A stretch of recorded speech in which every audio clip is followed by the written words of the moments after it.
तो क्या बोल रहे थे तुम कि भाई इसके पास टॉपिक नहीं है इसलिए Q&A कर रहा है। देखो भाई एकदम तगड़ा टॉपिक लेकर आया, ऐसी ऐसी खबरें लाया हूं कि भाई तुम एकदम शॉक में पड़ जाओगे। नहीं थोड़ा ज्यादा हो गया लेकिन तुम खुश हो जाओगे। सबसे पहली न्यूज स्नैपड्रैगन की तरफ से काफी तगड़ी न्यूज आ रही है स्नैपड्रैगन 8 Elite 2 को लेकर। अब ये मत बोलना कि भाई हम गरीब है, इतने महंगे प्रोसेसर की बातें सुन के हम क्या करेंगे। सोच ही छोटी है तुम्हारी और इस मक्खी की भी। हाँ मार डाल, इधर ही मार डाल इस लंगड़े को। अरे खत्म हो, एक किस्सा तो खत्म हो। मार मार इधर ही गाड़ दे बाल की दुकान को। तो रिसेंटली स्नैपड्रैगन 8 Elite 2 का गीक बेंच टेस्ट रन किया जिसमें उसका single core multi core score सामने आया और उसके नंबर भाई काफी बढ़िया है। 8 Elite के मुकाबले 20% बेटर है सिंगल कोर स्कोर में और 30% बेटर है मल्टी कोर स्कोर में।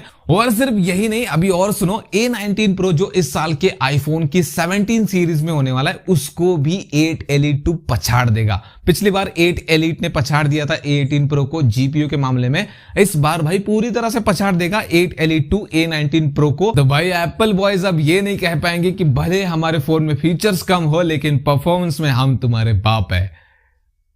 वैसे एप्पल बॉय तो मैं भी हूं, मेरे पास भी आईफोन है लेकिन एंड्रॉइड इज बेस्ट।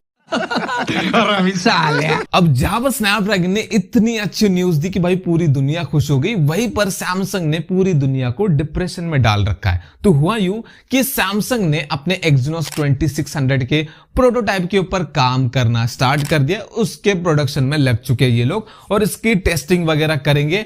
तो ये दुनिया का पहला स्मार्टफोन प्रोसेसर होगा 2 नैनोमीटर फैब्रिकेशन वाला, जिससे इंस्पिरेशन लेंगे TSMC वाले। मतलब ऐसे रिपोर्ट्स है, सब मैं क्लेम नहीं कर रहा। तो पूरी दुनिया की नजर है इनके ऊपर कि भाई कैसा रहता है, क्या रहता है। और सैमसंग का कहना है कि भाई अगर टेस्ट सारे कंप्लीट हो गए, पास हो गए, तो हम इस साल के एंड तक इसका मास प्रोडक्शन स्टार्ट कर देंगे। और अगले साल की शुरुआत में जो सैमसंग की मोस्ट पॉपुलर S सीरीज आती है जिसका इंतजार पूरी दुनिया करती है, उसमें घुसेड़ देंगे इस प्रोसेसर को।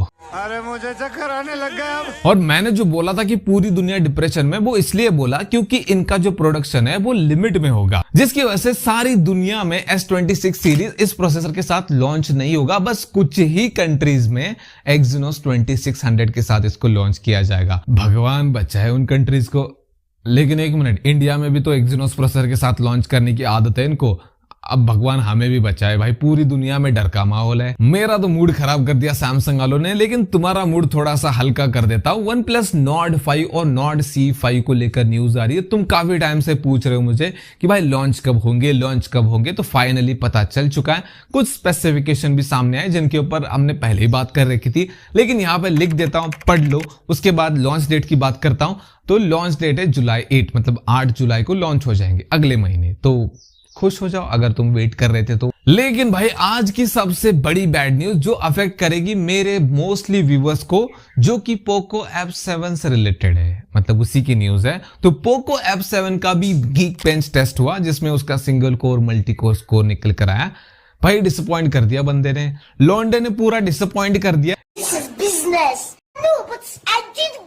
इसमें जो single core multi core score निकल कर आया वो iQOO Neo 10 से भाई कम है। सिंगल कोर में तो उतना बड़ा डिफरेंस नहीं है, लेकिन मल्टी कोर स्कोर में भाई बहुत बड़ा डिफरेंस है। और जिनको नहीं पता तो दोनों में सेम प्रोसेसर होने वाले हैं। तो भाई हमने बहुत उम्मीद लगाई थी कि iQOO Neo 10 तो चलो भाई 32,000 का है, ये 30,000 के नीचे आएगा, सेम परफॉर्मेंस देगा। लेकिन इसने तो भाई मतलब पूरा मूत दिया हमारी पूरी उम्मीदों पे। लेकिन इतनी बड़ी भी दिक्कत नहीं है, सॉफ्टवेयर के थ्रू इसको फिक्स किया जा सकता है। थोड़ा अच्छे से ऑप्टिमाइज करो भाई पोको वालों। बहुत लोग उम्मीद लगा कर बैठे तुमसे कि तुम आओगे और iQOO को मजबूर कर दोगे Neo 10 की प्राइस कम करने के लिए। लेकिन यहाँ पर तो पोको वाले लोगों को ही कम करने पे तुले हुए कि भाई ज्यादा लोग इनके फोन ना ही खरीदे। अब आए ना लाइन पे। इसके बाद जो लास्ट न्यूज आ रही है वो MediaTek की तरफ से आ रही है और थोड़ी अच्छी न्यूज है। Dimensity 9400 प्लस जो लॉन्च होने वाला है उसका भी गीक बेंच टेस्ट रन किया गया। पता नहीं कितने प्रोसेसर का गीक बेंच टेस्ट रन किया गया इस हफ्ते में, लेकिन हाँ इसने भी काफी अच्छा परफॉर्म किया है। Dimensity 9400 को पीछे छोड़ दिया है। फिर चाहे वो एंटूडू स्कोर का मामला हो या फिर single core multi core score का मामला हो, दोनों जगह पे काफी अच्छा काम किया इसने। और इसके प्राइम कोर में भी आपको क्लॉक स्पीड थोड़ी बेटर मिलती है स्पेसिफिकेशन की अगर बात करें तो।